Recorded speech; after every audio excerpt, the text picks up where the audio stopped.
Hello, you have tried glassy tubes of toothpaste at some point in your life, probably from a YouTube video or a guy at a party who just discovered astrophysics. You've heard this claim. Time is the fourth dimension. And it sounds either mind-blowing or like total crap until you hear physicists like Neil deGrasse Tyson say it, so it has to be true. Well, there's just one tiny problem. It's not exactly wrong, but it's not exactly right either. And the difference matters, unless you enjoy building your entire understanding of reality on the intellectual equivalent of a Wikipedia summary someone read at 2 AM. So first, let's establish what a dimension actually is, because the word gets thrown around like a frisbee at a physics conference. A dimension is just a direction of movement. That's it. That's the whole thing. 1D, you can go left or right. Congratulations, you're a number line.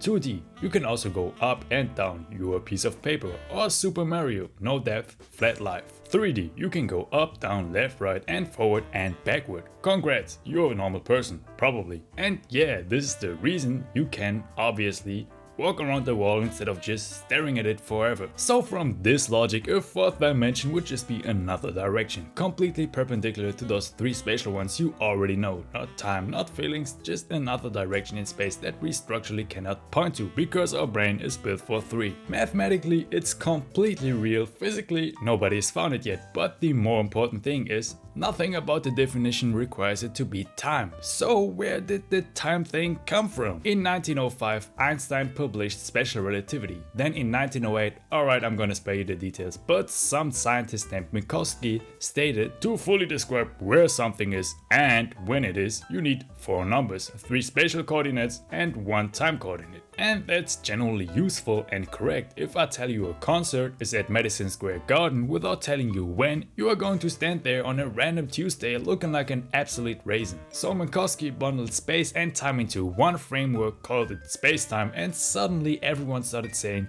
time is the fourth dimension, like it was settled science. But here's the part most people skip. The reason space and time get bundled together isn't just for convenience, it's because they are physically locked to each other in a very specific way. You see, every single object in the universe, you, me, this video, a rock on Mars, is always moving through space-time at exactly one speed, the speed of light. Always non-negotiable. And now before you think, what the hell is he talking about? I'm obviously not as quick as light.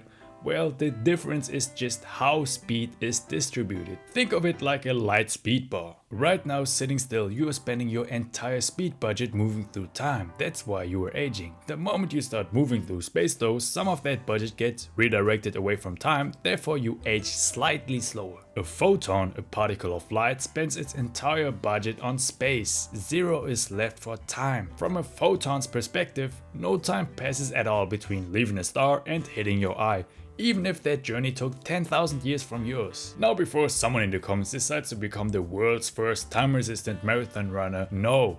Running every day does not slow your aging. The total distance you've run into your entire life added up does absolutely nothing. This effect only becomes meaningful at speeds close to the speed of light. We are talking about hundreds of kilometers per second. Even at human running speed and continuous running, the time difference is so vanishingly small, it would take hundreds of millions of years to accumulate a single second. So please save your knees. So in conclusion, space and time trade off against each other. Spend more on one, you get less of the other. This is exactly why you can't talk about space without time, and why Minkowski crammed them into a single framework. They are two sides of the same coin. But here is where it starts to fall apart. Because even though space and time are linked, time obviously doesn't behave like a spatial dimension at all.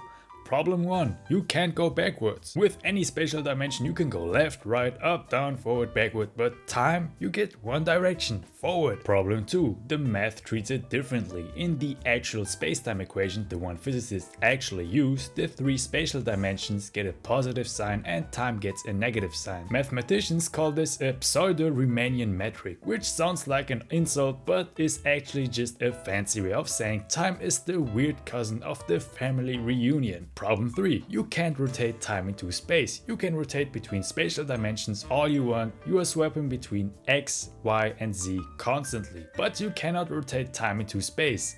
Nobody's ever turned 45 degrees and ended up 6 months earlier. So when Mr. Tyson and other science communicators say time is the fourth dimension, they are not lying, they're using shorthand for a specific physics framework. It's like calling a hot dog a sandwich, technically defensible, pragmatically useful, but the moment you order a sandwich at a restaurant and receive a hot dog, well, that's a problem. And as always, stay skeptical, and the next time someone confidently tells you time is the fourth dimension, smile, nod and silently know better. That's basically all physics is anyway. Bye.